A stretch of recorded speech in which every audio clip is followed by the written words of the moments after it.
1930 میں سید سلیمان ندوی رحمۃ اللہ علیہ نے سیرت النبی کی چوتھی جلد کو تقریباً مکمل کر لیا، اور اس کے ساتھ ساتھ وہ جن علمی مشاغل میں مصروف تھے ان میں سے ایک یہ تھی کہ بمبئی گورنمنٹ کے شعبہ تعلیم کی سرپرستی میں انہوں نے 4 خطبے دیے، اور موضوع تھا کہ عربوں کی جہاز رانی کیسی تھی۔ عربوں نے اپنے صحراؤں کو چھوڑ کے جب سمندروں کا رخ کیا اور سمندروں نے اپنا سینہ ان کے لیے کھول دیا، تو پھر جو کچھ بھی ہوا اور جہاں تک مسلمان اور عرب سیاح پہنچے، یہ سید صاحب رحمۃ اللہ علیہ کی تحقیق تھی جو بہت دلچسپی سے سنی گئی، اور ان کے اقتباسات بمبئی میں انگریزی اور اردو اخبارات میں شائع کیے، اور پھر انہی خطبات کا انگلش میں ترجمہ اسلامک کلچر حیدرآباد دکن والوں نے شائع کیا۔ سید صاحب رحمۃ اللہ علیہ کی زندگی کا یہ سال زیادہ تر اسلام کے خلاف اس زمانے میں جو کچھ لکھا جا رہا تھا ان دشمنوں کی دشمنی میں گزرا۔ وہ لوگ جو مسلمانوں کو ان تحریرات کے ذریعے گمراہ کر رہے تھے، سید صاحب رحمۃ اللہ علیہ مسلسل ان کے جوابات دے رہے تھے،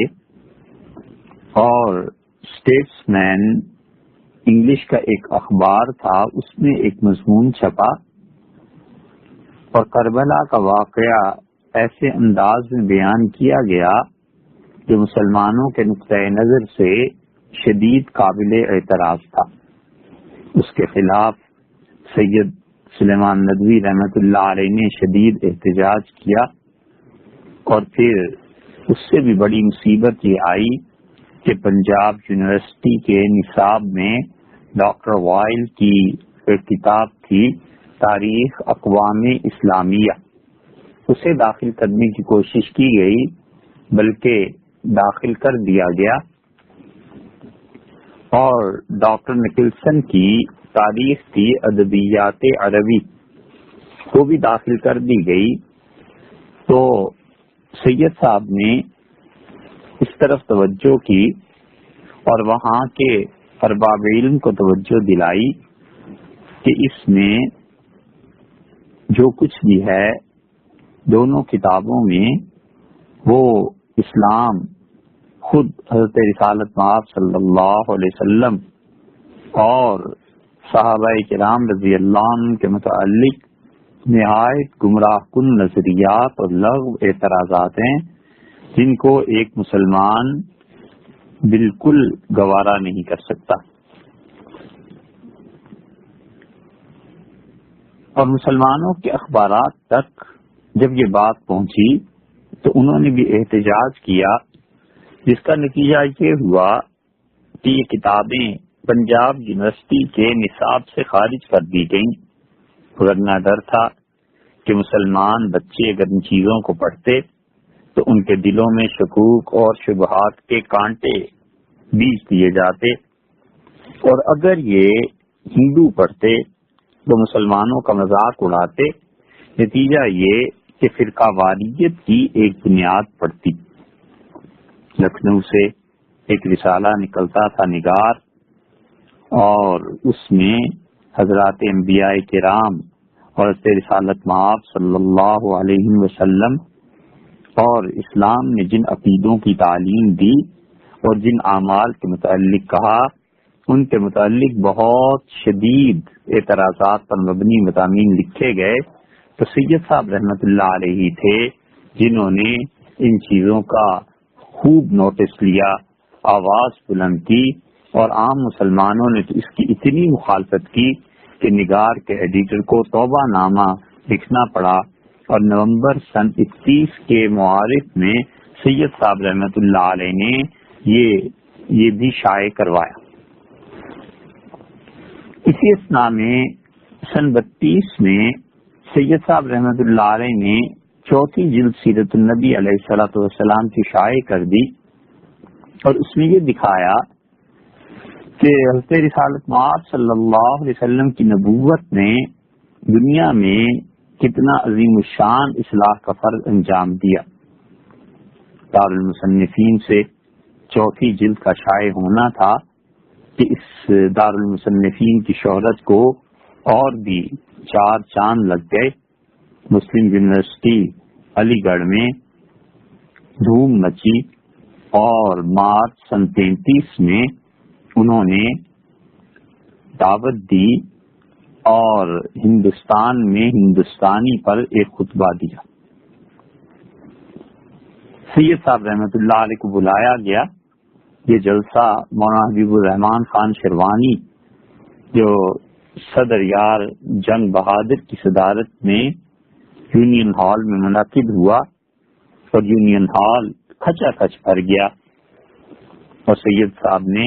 تاریخ کے حوالے سے یہ بتایا کہ اردو کا نام در حقیقت ہندوستانی تھا اور انگریزوں کے آنے سے بہت پہلے 10ویں صدی میں یہ زبان اسی نام سے پکاری جاتی تھی۔ سید صاحب رحمۃ اللہ علیہ کی اس تقریر کو بہت پسند کیا گیا اور اس کے بعد دوسری تقریر کا تقاضا ہوا اور آفتاب ہاسٹل کے سامنے طلباء کے سامنے دوسری تقریر ہوئی، جس میں سید صاحب رحمۃ اللہ علیہ نے بچوں کی تربیت اور جو نوجوان وہاں پڑھ رہے تھے ان کی اخلاقی اصلاح کے سلسلے میں یہ بات کہی کہ ہماری یہ جو زندگی ہے یہ تمام تر دوسری اقوام کی نقالی پر مبنی ہے اور اس سے ہماری زندگی میں کوئی قومی روح سرگرمی نہیں ہو سکتی اس کی پیدا، اور کوئی ہمارے اندر اپنی قوم کے لیے تڑپ پیدا نہیں ہو سکتی۔ پھر اس کے بعد تیسری تقریر طبیہ کالج میں ہوئی اور یہ زبردست چیز تھی جو سید صاحب رحمۃ اللہ علیہ نے پیش کی۔ انہوں نے اپنی اس تقریر میں یہ ثابت کیا کہ اسلامی طب کی تاریخ کے ساتھ ساتھ وہ یہاں کے طلباء کو یہ کرنا چاہیے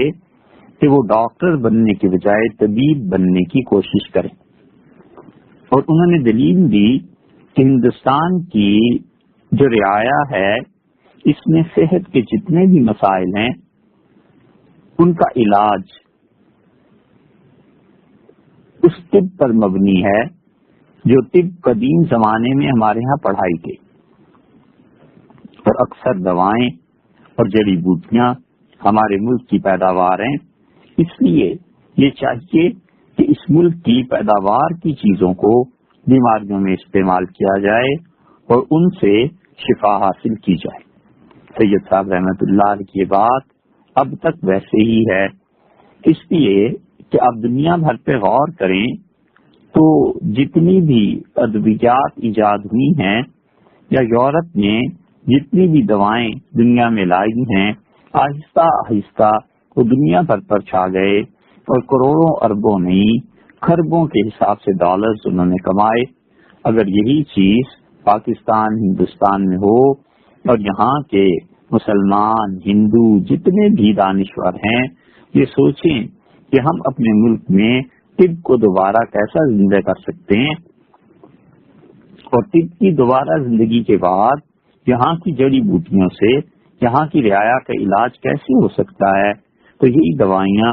بہت سستی اور بہت بڑی تعداد میں خالص ہمارے ملکوں میں دستیاب ہو جائیں تو یہاں بہت سے مریض جو غربت کے مارے علاج نہیں کرا سکتے وہ علاج بھی کریں اور خود کرائیں علاج جا کے، اور انہی دوائیوں سے اللہ تعالیٰ انہیں صحت دے دے۔ مسلم یونیورسٹی کی کورٹ کے ممبر بھی تھے سید صاحب رحمۃ اللہ علیہ، اور یہ سن 35 سے لے کے 47 تک اس کے ممبر رہے، 14 برس مسلسل۔ اپریل سن 33 میں ادارہ معارف اسلامیہ لاہور کے پہلے سالانہ اجلاس کی شرکت کے لیے سید صاحب رحمۃ اللہ علیہ لاہور تشریف لائے، اور معارف اسلامیہ کی یہ جو پہلی میٹنگ تھی، اس کی صدارت ڈاکٹر سر محمد اقبال نے کی، اور اس جلسے میں سید صاحب نے اپنا ایک مقالہ پیش کیا. اس کا عنوان تھا لاہور کا ایک مہندس خاندان جس نے تاج محل اور لال قلعہ بنایا. جس نے سنا حیرت سے دانتوں میں انگلی دے لی اور دنگ رہ گیا کہ سید صاحب رحمت اللہ علیہ نے کس قدر زبردست تحقیق کی. انہوں نے اس خاندان کے 150 سال کے علمی کارناموں کی سرگزشت بالکل نامعلوم گوشوں سے بڑی تلاش اور تحقیق کے بعد نکالی، اسے مرتب کیا، اور تاریخ میں پہلی دفعہ، ہندوستان کی تاریخ میں پہلی دفعہ اس خاندان کے مرثع اعلیٰ نادر الاثر احمد معمار شاہ جہانی جو لاہور کے تھے ان کو بتایا اور کہا کہ لاہور کی سرزمین نے ایک ایسا شخص پیدا کیا، استاد احمد، جو کمال کا انسان تھا، اور نہایت مستند شہادتوں سے ثابت کیا کہ تاج محل کا معمار در حقیقت استاد احمد معمار شاہ جہانی تھا. اور استاد احمد معمار جب اسے بنا رہا تھا تاج محل کو اور اسی طرح لال قلعہ کو، تو وہ شخص ہندسے کا ماہر تھا، ہیئت اور میتھمیٹکس کا بہت بڑا عالم تھا. اور اس حقیقت کے ظاہر ہونے کے بعد وہ تمام دعوے بالکل ختم ہو گئے، بے سر و پا ہو کے رہ گئے کہ جو کاریگروں اور معماروں کے متعلق مشہور تھا کہ کوئی لوگ کہتے تھے کہ وہ دلی کا تھا، کسی کو کچھ دعویٰ اور کسی کو کچھ دعویٰ. ہمارے زمانے میں بھی بعض لوگوں نے یہ کوشش کی ہے کہ وہ تاج محل کے متعلق یہ بتائیں کہ یہ اٹلی اور فرانس کے لوگ تھے جنہوں نے بنایا تھا، لیکن کاش یہ کہنے والے ذرا سا سید سلیمان ندوی رحمت اللہ علیہ کی تحقیق کو پڑھ لیتے تو اپنی تحقیق کو آگ لگاتے اور کبھی یہ دعویٰ نہ کر سکتے. سید صاحب رحمت اللہ علیہ نے حق ادا کیا اس تحقیق کا اور بتایا کہ یہی ہندوستان کی سرزمین لاہور سے ہی یہ خاندان اٹھا تھا، اور انہوں نے تاج محل بنایا اور انہوں نے ہی لال قلعہ دہلی والا بنایا تھا. اسی سال جولائی 33 میں سیرت نبوی علیہ الصلوۃ والسلام پر تقریر کرنے کے لیے بڑودہ سے آپ کو دعوت دی گئی، اور وہ جو وہاں کے لوگ تھے دیوان بہادر کی صدارت میں بڑودہ کالج میں ایک بہت بڑا اجلاس ہوا، اور پھر بڑودہ سے بہروچ اور بہروچ سے راندیر اور راندیر سے پھر گجرات اور ڈابھیل تک گئے، اور ہر جگہ سید صاحب رحمۃ اللہ علیہ نے دین کے متعلق لوگوں کو سمجھایا، تقاریر کی، نصیحتیں کی اور بہت عمدہ باتیں ارشاد فرمائیں تاکہ لوگ اپنی ذاتی زندگی میں اسلام کو نافذ کریں اور وہ سوچیں کہ اللہ کا دین کس طرح ہمارے گھروں سے نکل رہا ہے اور کس طرح ہم اس بات کو روک سکتے ہیں. حیدرآباد دکن کی حکومت نے جو بہترین کام کیے ان میں سے ایک کام یہ تھا کہ انہوں نے دارالمصنفین کی طرف رجوع کیا اور یہ کہا کہ فقہ حنفی کی روح سے ایک ضابطہ جنایات کی ترتیب اور تدوین کر دیں. ضابطہ جنایات کا مطلب یہ تھا کہ قتل اور قتل میں قصاص یہ کس طرح ہوگا، اسلام نے کون سے قوانین دیے ہیں، قتل کی کتنی قسمیں ہیں. مثلاً ایک قتل ہے جو جان بوجھ کے ہوتا ہے، قتل عمد. ایک قتل ہے جو غلطی سے ہو جاتا ہے، قتل خطا. کس چیز سے قتل کیا گیا ہے، آیا لوہے کا استعمال کیا گیا، گڑھا کھود کے دھوکے سے اسے گرا دیا گیا، ایکسیڈنٹ ہو گیا، کیا چیزیں ہوئی، اس میں قصاص کتنا بنے گا. مثلاً ایک آدمی قتل ہو گیا ہے اور اس کے ورثہ یہ کہتے ہیں کہ ہمیں 10 لاکھ روپیہ دے دو، ہم معاف کرتے ہیں اس خون کو. وہ کہتے ہیں صاحب 10 لاکھ تو بہت زیادہ ہے، ہمیں 5 لاکھ دے دیجئے. جو کچھ بھی ہوا اور جس طرح بھی ہوا اس سب کو بھلا دیجئے، لیکن اتنے پیسے لے کے خون معاف کر دیجئے. اب کیا یہ جائز ہے، ناجائز ہے، کتنے اونٹ، کتنی بکریاں، گائے، کتنی قیمت، کیا چیز دینی پڑے گی، یکمشت دینی پڑے گی یا اسے قسطوں میں ادا کیا جا سکتا ہے. یہ سب کچھ ان قوانین کو بنانے کے لیے حیدرآباد دکن کی حکومت نے دارالمصنفین کی طرف رجوع کیا اور انہوں نے کہا کہ فقہ حنفی کی روح سے ایک ضابطہ آپ بنا دیجئے، جنایات کو ترتیب اور تدوین کی خدمت آپ یہ سنبھال لیجئے۔ چنانچہ اس سے پہلے عثمانی خاندان جو ترک حکمران تھے، دولت عثمانیہ نے جو مجلۃ الاحکام کی شرح کی تھی، قانون جنایات بھی دفعہ وار مرتب کیا تھا، اس کو دوبارہ لکھا گیا، اس میں اضافے کیے گئے اور اس کو صحیح طرح ترتیب میں لا کے اس کا مسودہ سید سلیمان ندوی رحمۃ اللہ علیہ نے حیدرآباد کی حکومت کو پیش کیا۔ اب وہ مسودہ کہاں ہے اور حیدرآباد کی حکومت نے اس کو کیا کیا، اس پر تحقیق کرنی چاہیے۔ یہ کام قانون کا ہوا برکھا ہے، مسلمان حکمرانوں کو چاہیے کہ اب بھی اس سے فائدہ اٹھائیں، اس کو دیکھیں اور جدید حالات میں کیا چیز ہو سکتی ہے اور عمل کے لیے کیا چیز پیش کی جا سکتی ہے، اس پر عمل کریں تاکہ اسلامی قوانین کے نفاذ کی وجہ سے اللہ کی طرف سے برکتیں نازل ہوں اور دنیا میں بھی لوگوں کو پیش آنے والے قتل کے مسائل حل۔ سن 33 میں ہی سید صاحب رحمۃ اللہ علیہ نے ایک زبردست کام کیا اور انہوں نے اس سال فروری میں 1933 میں معارف میں ایک مضمون لکھا اور وہ مضمون خیام پر تھا، جو دراصل پروفیسر اقبال جو اورینٹل کالج لاہور میں فارسی پڑھاتے تھے ان کے مقالے کا جواب تھا۔ انہوں نے شعر العجم اور عمر خیام کے عنوان سے اردو کا ایک رسالہ نکلتا تھا، اورنگ آباد دکن رسالہ اردو ہی اس کا نام تھا، اس میں تحریر کیا تھا۔ اس مضمون کو پڑھ کے سید صاحب رحمۃ اللہ علیہ نے اس پہ تنقید کی اور نتیجہ یہ ہوا کہ دسمبر 1929 کی اورینٹل کانفرنس میں پٹنہ میں ایک مقالہ پیش کیا۔ ارباب نظر نے توقع سے بڑھ کر اس کی قدر کی تو یہی مقالہ ایک کتاب کی صورت میں منتقل ہو گیا۔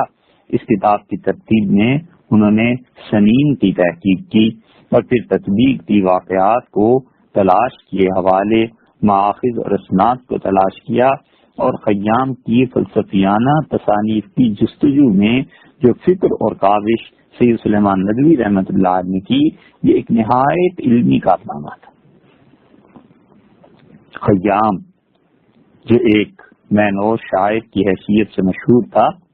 بالکل نئے رنگ میں ظاہر ہوا اور جب یہ کتاب آئی ہے تو اتنی دھوم مچی اس کتاب کی اور اس موضوع پر سید صاحب رحمۃ اللہ علیہ نے 800-900 صفحات لکھے۔ عمر خیام کی اتنی بڑی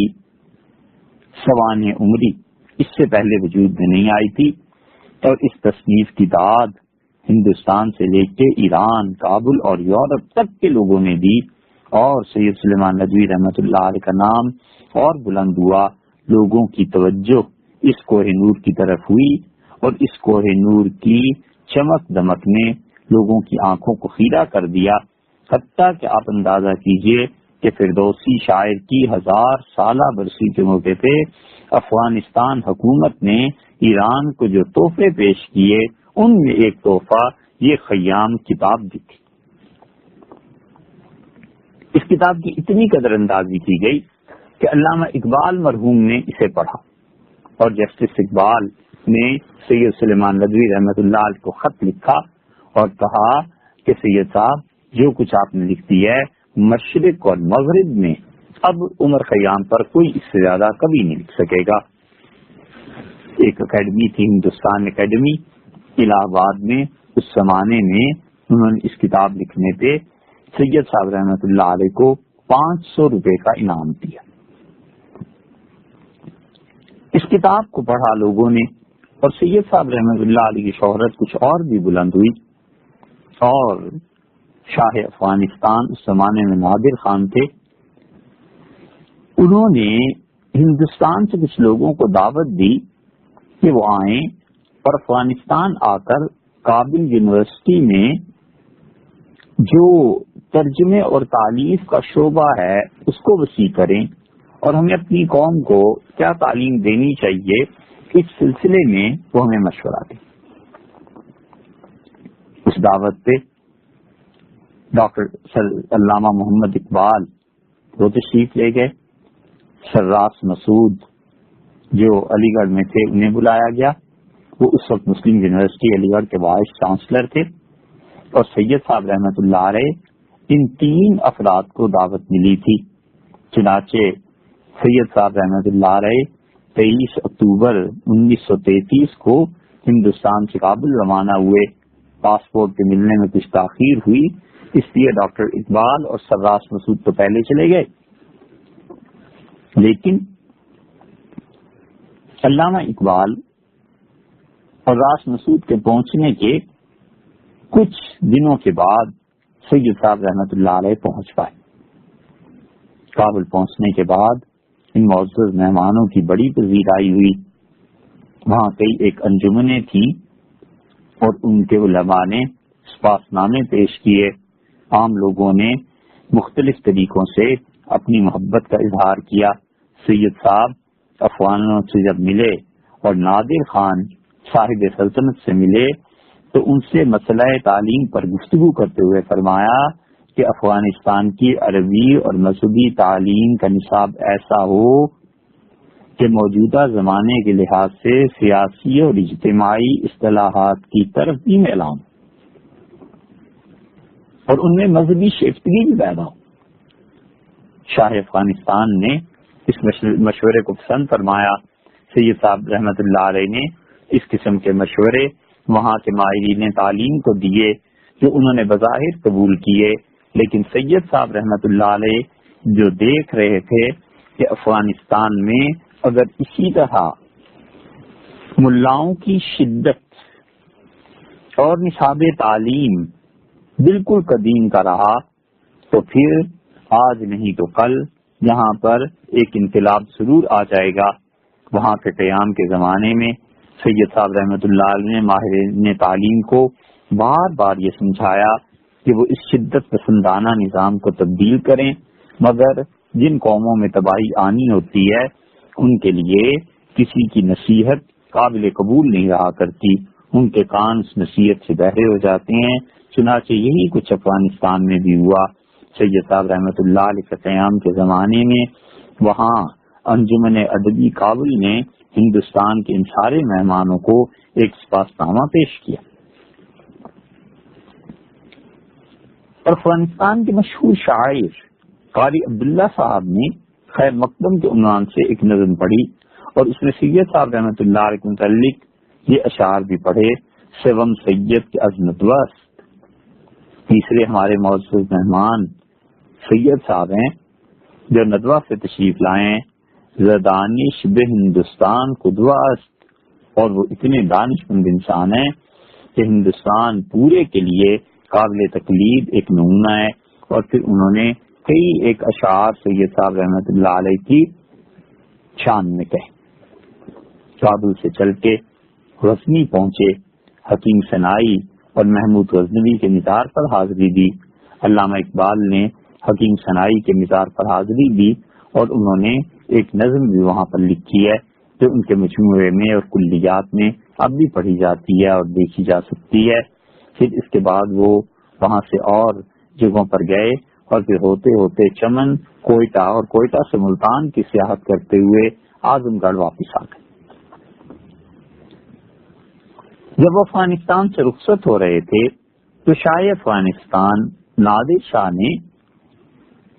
اپنے ہاتھ کے بنے ہوئے نہایت عمدہ قالین، اونی کپڑے اور کچھ پشمینے ان کی نظر کیے۔ اتنے طویل سفر میں بھی سید صاحب رحمۃ اللہ علیہ کا قلم نہیں رکا اور وہ وہاں کے مختلف مشاغل کے باوجود سونے سے پہلے سفر کے تمام قواعد قلم بند کر لیتے تھے۔ چنانچہ ان قواعد کی مدد سے آخر پر انہوں نے ایک سفر نامہ مرتب کیا جو معارف میں شائع ہو گیا، اور بہت قدیم 1933 کا معارف یعنی پڑھا جائے تو اس زمانے کی یادیں تازہ ہوتی ہیں۔ سفر نامہ افغانستان کے نام سے سید صاحب رحمۃ اللہ علیہ کی کتاب بھی مرتب ہو گئی تھی جو آج کل نایاب ہے، لیکن پڑھ کے پتہ چلتا ہے کہ اس زمانے میں یہ حضرات افغانستان کو کس نظر سے دیکھتے تھے، اور ڈاکٹر اقبال بے حد متاثر ہوئے۔ چنانچہ ایک موقع پہ انہوں نے کسی کو خط لکھا اور اپنے اس سفر افغانستان میں جب انہوں نے سید صاحب کو قریب سے دیکھا تو سید سلیمان ندوی رحمۃ اللہ علیہ کے متعلق لکھا کہ آج سید سلیمان ندوی ہماری علمی زندگی کے سب سے اونچے زینے پر ہے، وہ عالم ہی نہیں امیر العلماء ہیں، مصنف ہی نہیں رئیس المصنفین ہیں، ان کا وجود علم و فضل کا ایک دریا ہے جس سے سینکڑوں نہریں نکلی ہیں اور ہزاروں سوکھی کھیتیاں سیراب ہوئی۔ علامہ اقبال نے ان شاندار الفاظ کے ذریعے جو خراج تحسین سید صاحب کو پیش کیا ہے بالکل بچا۔ اگلا سال آیا اور فروری سن 34 میں ڈاکٹر مختار احمد انصاری کی دعوت پر ڈاکٹر بہجت وہابی جامعہ ملیہ دلی آئے۔ یہ ڈاکٹر بہجت حضرت معاذ بن جبل رضی اللہ عنہ کے اولاد میں سے تھے۔ مصر میں میڈیکل کالج میں استاد رہے،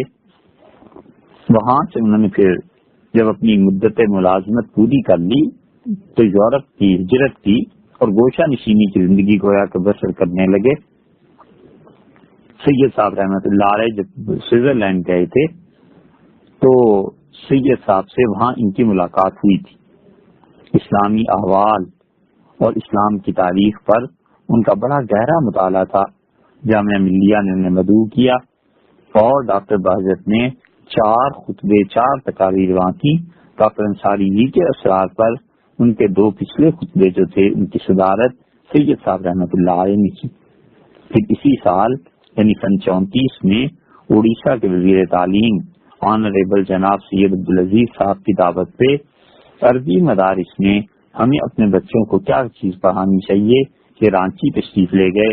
اور اس سفر میں ان کے عزیز دوست مولانا مناظر حسن گیلانی جو اس وقت شعبہ دینیات جامعہ عثمانیہ حیدرآباد دکن کے صدر تھے وہ بھی ساتھ گئے۔ بہار کی حکومت نے ان کو کئی بار مدرسہ شمس الہدیٰ پٹنہ کے پرنسپل کے تقرر کے سلسلے میں پبلک سروس کمیشن کا ایکسپرٹ ممبر بھی نامزد کیا۔ سن 34 کے آخر میں بہت سے ہمدرد اہل علم کے تقاضے اور اسلام پر اسلامی ہندوستان میں جو مسلمانوں کی حکومت رہی ہے، جو غزنویوں اور غوریوں سے شروع ہو کے مغلوں تک آ گئی تھی، اس کی تاریخ اور ترتیب کا خاکہ سامنے رکھا گیا۔ جن مسلمانوں نے ہندوستان کو جو سیاسی قومی تمدنی حیثیت سے ترقی دی اس کی تاریخ کی ضرورت تھی، اس وقت بھی وہ ضرورت تھی، اور آج تقریباً 80 سال کے بعد اب تو اس کی ضرورت زیادہ شدید محسوس ہوتی ہے۔ سید صاحب رحمۃ اللہ علیہ نے دسمبر 34 کے معارف میں یہ تجویز پیش کی کہ ایسی تاریخ 15 جلدوں میں لکھی جانی چاہیے۔ پورے ملک نے اس تجویز کی تائید کی۔ یونائٹڈ المصنفین میں بعض اہل قلم کی خدمات حاصل کر کے اس کام کو شروع کرا دیا گیا، مگر وہ کام اب تک مکمل نہ ہو پایا۔ پھر جنوری سن 35 میں انجمن حمایت اسلام لاہور کی دعوت پہ وہ لاہور تشریف لائے۔ انجمن حمایت اسلام اپنی گولڈن جوبلی منا رہی تھی۔ انہوں نے اس موقع پر ایک اسلامی جامعہ قائم کرنے کی تجویز رکھی تھی کہ ہماری قوم کی بچیاں بھی پڑھیں اور زنانہ جامعہ قائم ہو، یعنی خواتین کی ایک یونیورسٹی۔ اس کے لیے انہوں نے ایک کمیٹی بنائی اور اس کمیٹی کے ایک ممبر سید صاحب تھے اور ایک ممبر ڈاکٹر علامہ اقبال مرحوم بھی تھے۔ ان حضرات نے مل کے اس کا ایک خاکہ تیار کیا۔ اس سفر کے سلسلے میں پھر سید صاحب رحمۃ اللہ علیہ لاہور، لدھیانہ، سہارنپور، دیوبند ہر جگہ کے علمی اور تعلیمی اداروں میں گئے اور ان کتب خانوں کی سیر بھی کی۔ سن 35 میں حیدرآباد دکن میں شرعی حیثیت سے وہاں کے ضابطۂ فوجداری پر نظر ثانی کرنے کے لیے ایک کمیٹی مقرر کی، اور جس میں ایک سابق جج تھے ہائی کورٹ کے اور مفتی ریاست اور سید صاحب تھے۔ اس کمیٹی نے 1 مہینے میں جا کر اپنا کام پورا کیا اور ضابطۂ فوجداری پر نظر ثانی میں سید صاحب رحمۃ اللہ نے بھرپور کردار ادا کیا، اور پھر سن 35 میں سب سے بڑی چیز جو سامنے آئی ہے وہ اس زمانے میں ان کی مشہور و معروف تالیف سیرت النبی علیہ الصلوۃ والسلام کی 5ویں جلد تھی، جس کا لوگوں کو ایک مدت سے انتظار تھا۔ اور سیرت النبی علیہ الصلوۃ والسلام کی جلدیں ہندوستان اور ہندوستان کے باہر بھی بے حد مقبول ہو رہی تھی۔ ہندوستان میں مانگ بڑھتی چلی جا رہی تھی اور لوگ اس امید پر وہ کتاب دیکھتے اور پڑھتے تھے کہ اس کے بعد کی جلدیں کیا ہوگا، اور انتہائی اضطراب اور بے چینی پائی جاتی تھی۔ سید صاحب رحمۃ اللہ علیہ نے اس اضطراب اور بے چینی کا جواب دیا اور 5ویں جلد سن 34 میں شائع ہوئی ہے۔ مانگ ہر طرف چونکہ بڑھ چکی تھی، اس لیے کئی ایڈیشن شائع ہوئے، اور ترکی میں بھی اس سیرت النبی علیہ الصلوۃ والسلام کا ترکی زبان میں ترجمہ شروع ہو گیا۔ وہاں کیسی مقبول ہوئی ہے اس کا اندازہ فخر یار جنگ نواب صاحب کے ایک مکتوب سے ہوگا جو انہوں نے سید صاحب رحمۃ اللہ علیہ کو تحریر فرمائی۔ اس خط میں لکھتے ہیں، میں کچھ عرصہ ہوا ترکی گیا تھا، وہاں ایک بڑی جماعت ایسے لوگوں کی ملی جو سیرت النبی مبارک کی بڑی مداح ہے، اور اس کا جو ترجمہ ترکی میں ہو چکا ہے اس کو بہت شوق سے مطالعہ کرتے ہیں۔ خود استنبول تو چونکہ مغرب زدہ ہو چکا ہے، وہاں زیادہ لوگ نہیں ملے، لیکن بروسا میں جو شاہان عثمانیہ کا فتح استنبول سے پہلے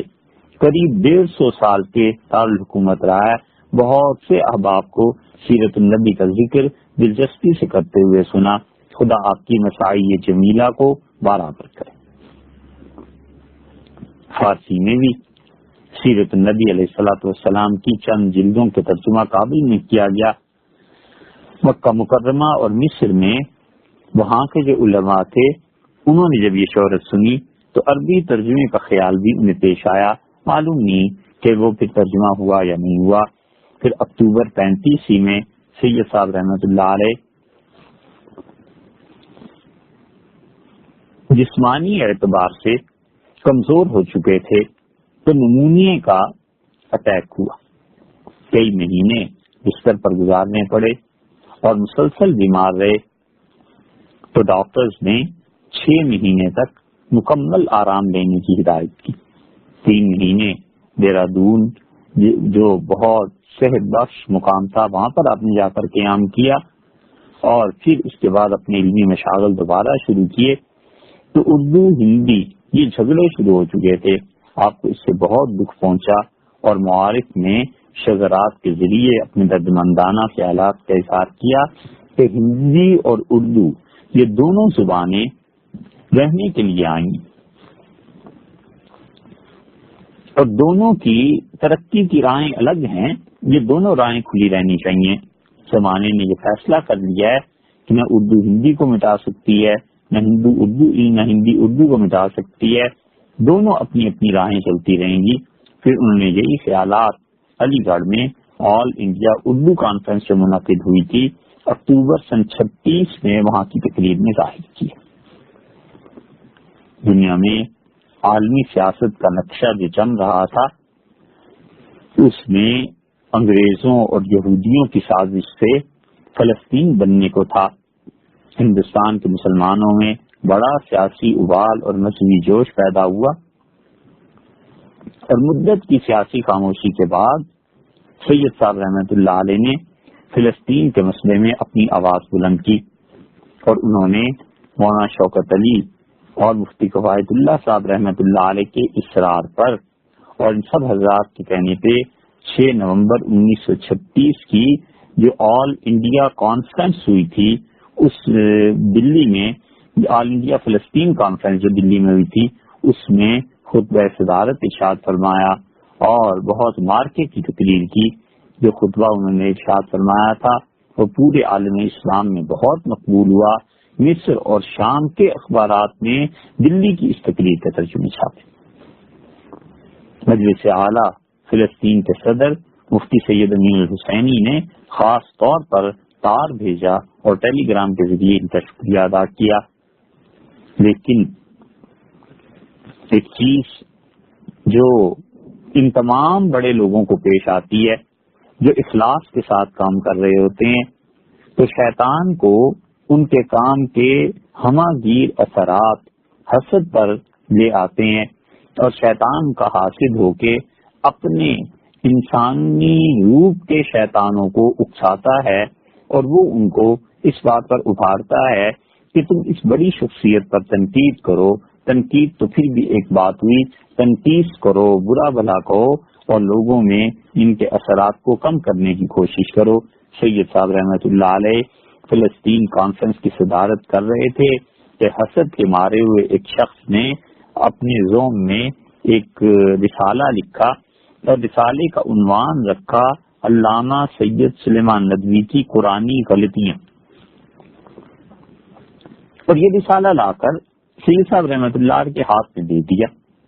اور سید صاحب رحمۃ اللہ اب تک جو کچھ لکھ چکے تھے انہوں نے 11 غلطیاں اس میں سے نکالی، اور یہ الزام لگایا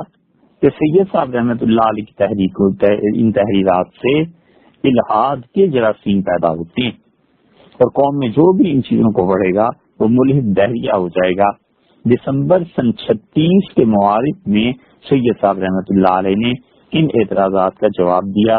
تو رسالہ جس حاسد نے لکھا تھا اس نے مطمئن ہونے کے بجائے سید صاحب رحمۃ اللہ علیہ کے خلاف عدالت میں مقدمہ کیا، عدالت کے سمن کے ذریعے دہلی کی عدالت میں طلب کرنے کی کوشش کی، لیکن اللہ تعالیٰ کو سید صاحب رحمۃ اللہ علیہ کو اور ترقی دینا مطلوب تھا اور مقصود تھی، اس لیے دلی کے اس زمانے کے مشہور وکیل جناب عبد الرحمان خان صاحب نے سید صاحب رحمۃ اللہ علیہ کی وکالت کی،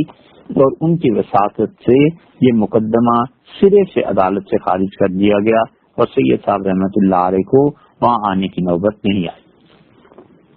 جنوری سن 37 میں لکھنؤ کی نمائش گاہ میں ہندوستانی اکیڈمی کی ایک کانفرنس کے شعبہ اردو کی صدارت آپ کے حصے میں آئی۔ اس اکیڈمی کا مقصد یہ تھا کہ ہندوستان کو ادب کی راہ سے ایک کرنا چاہیے، چنانچہ اس کانفرنس میں اردو اور ہندی کے 2 خیمے علیحدہ علیحدہ تھے، ایک کے خطیب نے دوسرے کی صورت نہیں دیکھی تھی، ایک طرف کے ادبا کو دوسرے طرف کا کچھ مطلقاً خبر نہیں تھی۔ سید صاحب رحمۃ اللہ علیہ کو دکھ ہوا، اور ان کو شاید یہ خیال پیدا ہوا کہ ہندو مسلمان یہ سب الگ الگ ہو رہے ہیں، تو پھر ان کو یکجا کرنا چاہیے، کیونکہ ملک دونوں کا ہندوستان ہے۔ تو انہوں نے فروری سن 37 کے موارد میں اس پہ لکھا، اور پھر اردو اور ہندی کے خیموں کو یکجا کرنے کی کوشش بھی کی۔ مارچ سن 37 میں مسلم ایجوکیشنل کانفرنس ان کی گولڈن جوبلی ہوئی، اور اس کے شعبہ علوم و فنون اسلامی کی صدارت کے لیے سید صاحب رحمۃ اللہ علیہ کو دعوت دی گئی۔ سید صاحب رحمۃ اللہ علیہ نے اپنا ایک مقالہ پیش کیا، عرب اور امریکہ، اور مارچ سن 37 میں انہوں نے پوری تحقیق کے ساتھ یہ تحریر شدہ مقالہ لوگوں کے سامنے رکھا، اور یہ بتایا کہ کولمبس سے بھی پہلے عرب مسلمان جہازران امریکہ پہنچ چکے تھے، کیونکہ ان کو زمین کی گولائی، زمین کے اوپر اور نیچے کے حصوں کا علم تھا، اس لیے ماورائے بحر ظلمات تک ان میں پہنچنے کی کوشش کی۔ اور سید صاحب رحمۃ اللہ علیہ کی تحقیق نے یہ ثابت کیا کہ کولمبس سے بھی پہلے امریکہ کو مسلمان دریافت کر چکے تھے، ان کی تحریر اب بھی باقی ہے، اور ان کی تقاریر اس زمانے کی تحریری صورت میں تھی، اب بھی باقی ہیں، اور اب تک کوئی اسے چیلنج نہیں کر سکا۔ اکتوبر سن 1937 میں جامعہ دارالسلام عمر آباد مدراس کا خطبہ اسناد دینے کے لیے اب وہاں تشریف لے گئے۔ مدراس کو سید سلیمان ندوی رحمۃ اللہ علیہ سے اور سید صاحب کو مدراس سے کچھ ذاتی انسا ہو گیا تھا۔ مدراس سے حیدرآباد آئے، اور وہاں ان کی آمد کی اطلاع حضور کی نظر سے گزری نظام کی، حضرت نظام نے انہیں خاص طور پر بلا بھیجا اور ملاقات کا اشتیاق ظاہر کیا۔ اس قیام کے زمانے میں دائرۃ المعارف حیدرآباد میں ان کے اعزاز میں نواب مہدی یا جنگ کی صدارت میں ایک جلسہ رکھا۔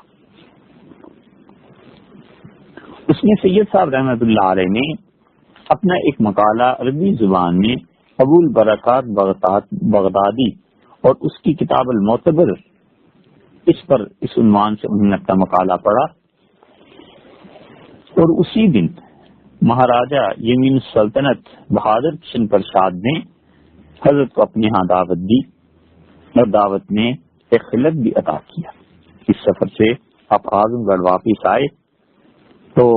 حیدرآباد دکن سے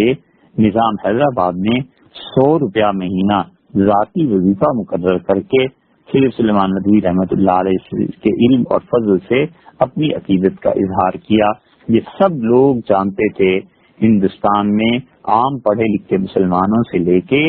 اور حضور نظام حیدرآباد دکن تک سب جانتے تھے کہ اس زمانے میں علم میں اور اس کی نشر و اشاعت میں اور مسلمانوں کی تاریخ پہ سب سے گہری نظر جس شخص کی ہے یہ سید سلیمان ندوی رحمۃ اللہ علیہ ہی ہیں۔ 1938 میں سی پی میں ایک جبری تعلیم کی مہم شروع ہوئی اور اس جبری تعلیم میں اردو کو نہیں رکھا گیا۔ مسلمانوں میں ہجان پیدا ہوا تو سید صاحب رحمۃ اللہ علیہ نے بھی اس تحریک کے خلاف احتجاج کیا، معارف کے ذریعے اعلان کیا کہ مخالفت اور دشمنی کی اسپرٹ سے نہیں بلکہ اپنے صحیح حق کو حاصل کرنے اور ملک میں جو مسلمانوں کی پوزیشن ہے اس کو حاصل کرنے کے لیے اردو زبان کو ختم کرنا ہمارے لیے قطعاً محال ہے۔ اس کے جواب میں جب مسلمانوں نے کانگریس کی حکومت اور ان سب کی مخالفت شروع کی تو سید صاحب رحمۃ اللہ علیہ نے مسلمانوں کو بھی سمجھایا اور بتایا کہ جوش عمل کے اظہار کی ضرورت نہیں، اور مشورہ دیا کہ جتنے بھی مسلمانوں کی اکثریت کے صوبے ان میں دارالقضاء ہونا چاہیے، مسلمانوں کی ابتدائی تعلیم کیسے ہونی چاہیے، اپنے بچوں کو کیسے تعلیم دیں اور کیسے اس کو عمل میں لائیں کہ ایسے نہ ہو کہ مسلمان اپنی بنیادی تعلیمات کو بھول جائیں۔ سید سلیمان ندوی رحمۃ اللہ نے تجویز کیا کہ مسلمان تعلیم کے میدان میں اتنی ترقی کریں کہ غیر اسلامی صوبے بھی ان مسلمانوں کی اکثریت کے صوبوں کی پیروی کرنے لگے، مگر مسلمانوں میں کب جان رہی ہے کہ وہ اتنے بڑے کام کو سنبھال سکیں۔ اللہ کے اچھے بندے ان کو نصیحت کرتے رہے، راہ دکھاتے رہے، مگر ایسے نہیں ہوا کہ وہ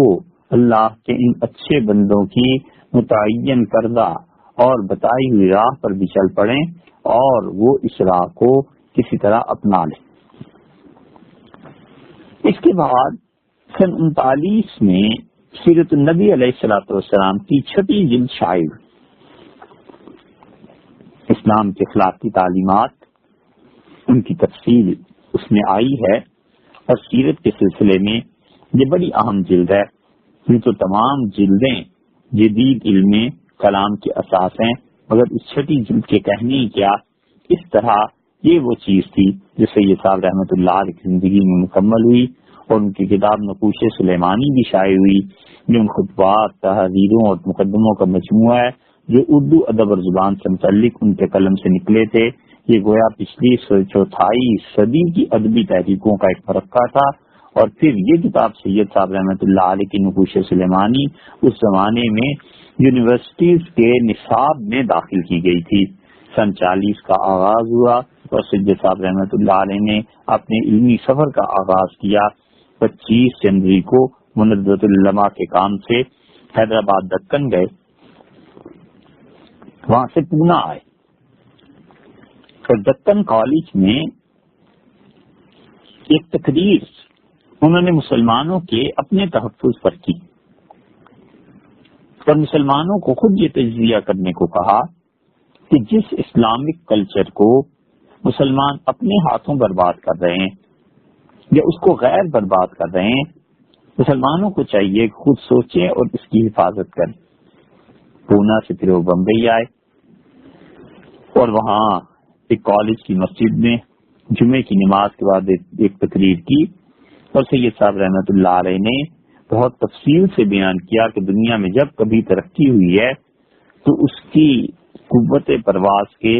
دو پر ہوتے ہیں، ایمان اور عمل. اور جس قوم کے جوانوں میں ایمان نہیں رہتا اور عمل نہیں رہتا انہیں ترقی کا خواب بھی نہیں دیکھنا چاہیے. اسماعیل کالج کے حال میں ایک دوسری تقریر دکن اور گجرات میں اردو زبان کی تعریف پر کی، اور اس سفر سے واپسی کے بعد ابھی تھکن اتری نہ تھی کہ پشاور، بہاولپور اور لاہور کا سفر سامنے آ گیا. یہاں کے لوگوں نے خواہش کا اظہار کیا، وہ سید صاحب رحمۃ اللہ علیہ کو سننا چاہتے تھے، اور اسلامیہ کالج پشاور کے سامنے یہ تجویز تھی کہ اسلامیہ کالج پشاور میں ایک ایسا شعبہ کھولا جائے جس میں بعض پڑھے لکھے نوجوانوں کو مختصر دینیات اور طب کی تعلیم دی جائے، اور یہ لوگ گاؤں گاؤں چلے جائیں، اپنی روزی کمائیں، مسلمانوں کی مذہبی خدمت بھی کریں. چنانچہ اس تجویز کو عملی جامہ پہنانے کے لیے کہ یہ مقام عملاً کیسے ممکن ہے، سید صاحب رحمۃ اللہ علیہ کو دعوت دی گئی. سید صاحب وہاں پہنچ کے مجوزہ نصاب کی ترتیب دینے کے علاوہ مختلف عنوانات پر تقاریر بھی کرتے رہے، اور صوبہ سرحد وہاں کے نوجوانوں کو تلقین کی کہ مسلمانوں کے اکثریت کے اس صوبے میں رہنے والے اپنی حیثیت سے ایمان اور عمل دونوں کو وہ دیکھیں. ایمان میں بھی اور عمل میں بھی پٹھانوں کو چاہیے کہ وہ ممتاز رہیں اور سارے ہندوستان کے مسلمانوں کو اپنے پیچھے چلائیں. پشاور سے سید صاحب رحمۃ اللہ علیہ لاہور آئے. یہاں کے اصحاب علم نے ان کی بہت پذیرائی کی. مختلف دعوتوں میں علمی اور قومی مسائل پہ تبادلہ خیال ہوا. لاہور سے بہاولپور گئے اور وہاں کی جامعہ عباسیہ جو 1925 میں ندوۃ العلماء لکھنؤ ہی کے طرز پر قائم ہوئی تھی، وہاں کے وزیر تعلیم تھے میجر شمس الدین، ان سے ملاقات ہوئی. وہ نصاب میں مزید اصلاح چاہتے تھے. سید صاحب رحمۃ اللہ نے وہاں پہنچ کے ضروری اصلاح کی، اور تقسیم اسناد کا جلسہ بھی ہوا. اس کی جو اصل خطبہ تھا وہ سید صاحب رحمۃ اللہ نے دیا، اور دوسرے دن رات کو اسی کالج میں ایک بہت بڑا جلسہ منعقد ہوا، اور خصائص اسلامی پہ آپ نے 1.5 گھنٹے تک تقریر کی. شہر کی جامع مسجد میں فضائل نبوی علیہ الصلوۃ والسلام پر ایک واعظ ہوا، اور مسلمانوں کو نسبت نبوی کی شرط کی بنا پر اشرف الامم ہونے کی حیثیت سے خیر الامم ہونے کا شوق دلایا، اور اپنی اولادوں کو اسی رنگ میں تعلیم دینے کا مشورہ بھی دیا. پھر اسی سال یعنی 1947 ہی میں بچوں کے لیے سید صاحب رحمۃ اللہ علیہ نے ایک آسان سیرت کی کتاب لکھی، اور اس کا نام تھا رحمت عالم. بہت سلیس اور آسان زبان میں حضور اقدس صلی اللہ علیہ وسلم کی یہ سیرت ہے، جو بچوں کے لیے اگرچہ بنیادی طور پر لکھی گئی تھی، لیکن پڑھے لکھے لوگ اگر دنیا میں پائے جاتے ہیں، اور خاص طور پہ مسلمانوں میں اردو بولنے والوں میں اگر دنیا میں کہیں پڑھے لکھے لوگ پائے جاتے ہیں تو شاید وہ پڑھ کے اس سے فائدہ حاصل کریں. مدت ہوئی ایک قوم گزری تھی مسلمان، اور کس زمانے میں وہ پڑھتے لکھتے تھے، اور مدت ہوئی وہ زیر زمین چلے گئے. اب ان کی نئی نسلیں ہیں کہ جہاں لاکھ میں شاید 5 آدمی ملیں، 6 آدمی ملیں جو پڑھتے ہوں، اور وہ بھی اس لیے نہیں کہ انہیں علم سے انسان بننا ہے، بلکہ انہیں علم سے پیسہ کمانا ہے. 1940 کے نومبر میں مسلم یونیورسٹی علی گڑھ کی طرف سے سید سلیمان ندوی رحمۃ اللہ علیہ کے علم اور ان کی خدمات کا اعتراف کرنے کے لیے ڈیلٹ کی اعزازی ڈگری دی گئی. مسلم یونیورسٹی نے ان کے علم اور ادب اور قومی خدمات کا اعتراف کیا، لیکن سید صاحب رحمۃ اللہ علیہ کی شخصیت اس وقت ان چیزوں سے بہت بلند ہو چکی تھی. ڈاکٹریٹ کی ڈگری دی گئی، اس کے باوجود انہوں نے کبھی بھی اپنے نام کے ساتھ ڈاکٹر لکھنا پسند نہیں کیا. عجیب بات سید صاحب رحمۃ اللہ علیہ فرماتے تھے فرماتے تھے زندگی میں جس وقت اس ڈاکٹریٹ کے اعزاز کی تلاش کی اس وقت تو یہ اعزاز ہمیں ملا نہیں، اور اب جب اس چیز کی خواہش تک نہیں رہی تو اپنے نام کے ساتھ اب کیا ڈاکٹر لکھوں؟ بڑے لوگ تھے، اس سے بلندتر کہ لوگوں کی مذمت یا لوگوں کی مدح پر ناراض یا خوش ہوا کریں، بہت بڑا درجہ تھا ان کا۔ اور پھر ان کی زندگی میں یہی وہ سال تھا جس سال بڑا روحانی انقلاب برپا ہوا، اور 47 میں انہوں نے ہندوستان میں ایک بزرگ کے ہاتھ پر بیعت کی۔ زندگی کے اس دور میں جب وہ عالم اسلام کے ایک متباہر عالم، ایک بلند پایا مفسر، جلیل القدر متکلم، دقیق سنج فقیہ، بے مثل ادیب، وسیع النظر مورخ اور اچھے سیاسی مفکر تھے، اس کے باوجود انہوں نے اپنے آپ کو مٹانے کا فیصلہ کیا، اور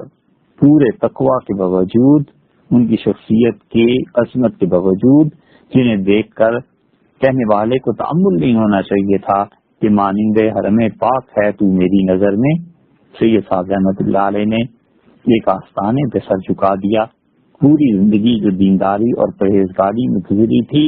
وعدہ طریقت سے سرشار ہونے کے بعد اس دینداری میں تورع اور تقوی کا رنگ اور زیادہ گہرا ہو گیا، عبادت اور ریاضت بڑھ گئی، ذکر خفی کے ساتھ ذکر جلی بھی کرنے لگے۔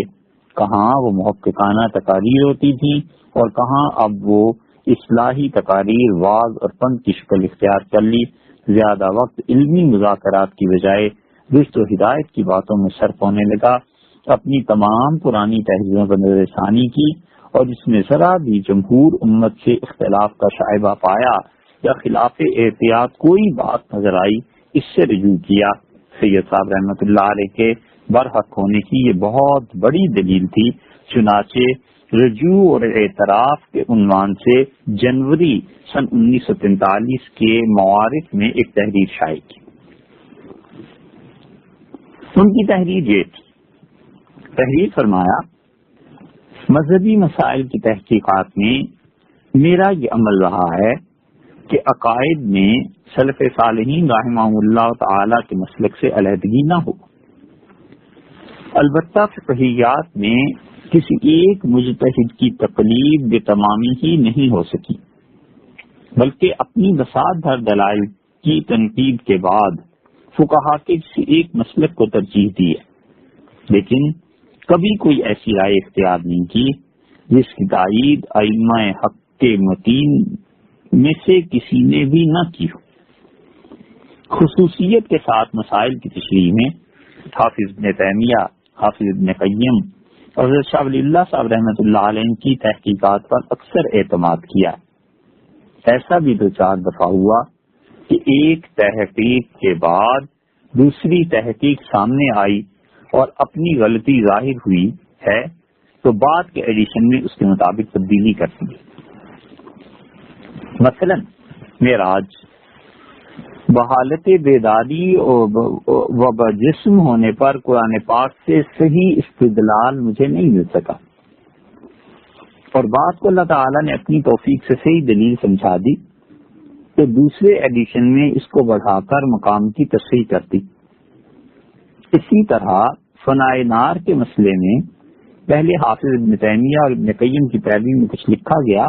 بعد کو جمہور کی رائے کا اضافہ کر کے دونوں کے دلائل کی تصحیح کر دی، اور اب بحمد اللہ کہ اس باب میں جمہور ہی کے مسلک کا حق ہونا سمجھ میں آ گیا۔ اسی طرح سید صاحب رحمۃ اللہ علیہ اپنے پہلے دور میں تصاویر کے کھنچوانے کو جائز سمجھتے تھے، اس سے بھی انہوں نے رجوع کر لیا۔ اسی طرح گھر میں عورتیں جو زیورات استعمال کرتی ہیں، اس کے متعلق ان کا خیال تھا کہ زکوٰۃ ضروری نہیں ہے، واجب نہیں ہے۔ اس مسئلے میں بھی انہوں نے رجوع کیا، اور اس رجوع کے بعد جمہور امت کا مسلک اختیار کیا۔ اس سلسلے میں جو تحریر فرمایا وہ یہ ہے، یہ باتیں کسی معترض کے خوف سے نہیں، بلکہ اللہ تعالیٰ کے حضور میں اپنی ذمہ داری کو محسوس کر کے لکھ رہا ہوں، اور دعا کرتا ہوں کہ بار الہ مجھے صراط مستقیم پہ قائم رکھ، اور جب کبھی بتقاضۂ بشری مجھ سے غلطی ہو تو مجھے متنبہ اور معاف فرما، اور مسلمانوں کو اس کے شر سے محفوظ رکھ اور مجھے راہ ثواب دکھا۔ اس رجوع اور اعتراف کو علماء نے اور خاص طور پر ان کے پیر و مرشد نے بہت پسندیدگی کی نظر سے دیکھا، پھر انہیں خلافت عطا ہوئی، اور پھر سید صاحب رحمت اللہ علیہ خود بہت خاص لوگوں کو بیعت کرنے لگے۔ جولائی سن 45 میں ان کے پیر و مرشد کا انتقال ہوا تو انہوں نے ارادہ کیا کہ اپنے شیخ کی سوانح لکھیں، لیکن وہ کوئی سوانح پوری نہیں لکھ سکے۔ جنوری سن 41 میں نواب صاحب ستاری کی خدمت میں صدارت میں اسلام کا سیاسی اور اقتصادی نظام اس کو ترتیب دینے کے لیے ایک مجلس بنائی گئی، اور اس کا پہلا اجلاس دارالعلوم ندوۃ العلماء میں ہوا۔ سید صاحب رحمۃ اللہ علیہ کے علاوہ مولانا ابو العلا مودودی، مولانا عبد المجید دریابادی، مولانا شبیر احمد صاحب عثمانی، ڈاکٹر ذاکر حسین، سب اس میں شریک ہوئے، اور اس میں یہ طے پایا کہ مستند علماء اور لائق جدید تعلیم یافتہ اہل علم کی باہمی معاونت سے پہلے اسلامی سیاست اور اقتصادی حالت پر ایک معتبر کتاب لکھائی جائے۔ پھر اس میں سے اس حصے کو الگ کیا جائے جو موجودہ زمانے میں اور نئے ہندوستان میں قابل عمل ہے۔ اس تجویز کو عمل میں لانے کے لیے سید صاحب رحمت اللہ علیہ نے اپنے ایک ندوی عزیز سے ایک کتاب بھی لکھوائی، اور معارف میں برابر یہ تحریر فرماتے رہے کہ مسلمانوں کو اپنے اصول حکومت، اصول اقتصادیات، اصول معاشرت، معاملات، قانون اور احکام کے متعلق یہ سوچنا نہیں ہے کہ ان کی جگہ پر کیا ہو، کیونکہ اس کے معنی تو یہ ہے کہ ان کا دین کیا ہوا، بلکہ سوچنا یہ ہے کہ اسلام کی ان تعلیمات کو رائج کس طرح کیا جائے، اور نئی مشکلات کے لیے اسلامی اصول کے مطابق کیا فیصلہ کیا جا سکتا ہے۔ دارالمصنفین کی تاسیس کے وقت سے ہی لے کے وہ اپنے استاد علامہ شبلی کو ہمیشہ خراج عقیدت پیش کرتے رہے، چنانچہ 1942 تک، جبکہ وہاں شبلی کے انتقال کو تقریباً 30 برس گزر چکے تھے، انہوں نے ان 30 سالوں میں اپنے استاد کے مختلف مضامین، خطبات اور مطلوبات کو جمع کرتے 11 جلدوں میں اسے شائع کیا۔ بہت کام کرتے رہے، اس کی وجہ سے ان کی صحت خراب رہنے لگی، تو ان پر شبلی کی وصیت کا خیال غالب آ گیا۔ ایک موقع پہ شبلی نے سید سلیمان ندوی رحمۃ اللہ سے کہا تھا کہ لوگ اصرار کر رہے ہیں کہ میں اپنی سوانح لکھوں، تو میں نے کیا لکھنا ہے؟ سلیمان، جب تم اور دنیا کے کاموں سے فارغ ہونا تو تم ہی میری سوانح عمری لکھ دینا۔ چنانچہ سید سلیمان ندوی رحمۃ اللہ علیہ نے پرنم آنکھوں سے قلم تھاما اور 1940 میں اپنے استاد کی سوانح لکھنی شروع کی، اور 3 سال کی جانکاہ محنت کے بعد فروری 1943 میں تقریباً 850 صفحے کی حیات شبلی لکھ کر اہل علم کے سامنے پیش کی۔ یہ ضخیم کتاب صرف علامہ شبلی نعمانی کی سوانح ہی نہیں ہے، بلکہ ہندوستان کے مسلمانوں کے 50 سال کے علمی، ادبی، سیاسی، تعلیمی، مذہبی اور قومی واقعات کی تاریخ بھی ہے۔ سید صاحب رحمۃ اللہ علیہ کی یہ آخری تصنیف ہے۔ سیرت النبی کی 7ویں جلد کے صرف 2 ہی باب انہوں نے لکھے تھے کہ اس جہان رنگ و بو سے وہ رخصت ہو گئے۔ ان کی رحلت کے بعد اردو زبان کے بیرینہ خدمت گزار اور ممتاز ترین ادیب مولانا عبد المجید دریابادی رحمۃ اللہ علیہ نے ان کی علمی اور ادبی خدمات کا جائزہ لیتے ہوئے تحریر فرمایا کہ چھوٹی بڑی، نئی پرانی، دینی، علمی، ادبی درجنوں کتابوں کے مصنف اور بے شمار مقالات کے راکن کو کوئی اردو خان بلانا چاہے تو بھی کیسے بھلا سکتا ہے؟ اپنی 40 سالہ تصنیفی زندگی میں ادب صالح سے اردو کے ذخیرے کو جتنا مالا مال اس مرنے والے نے کیا ہے، اس سے بڑھ کر اور کون کر سکا؟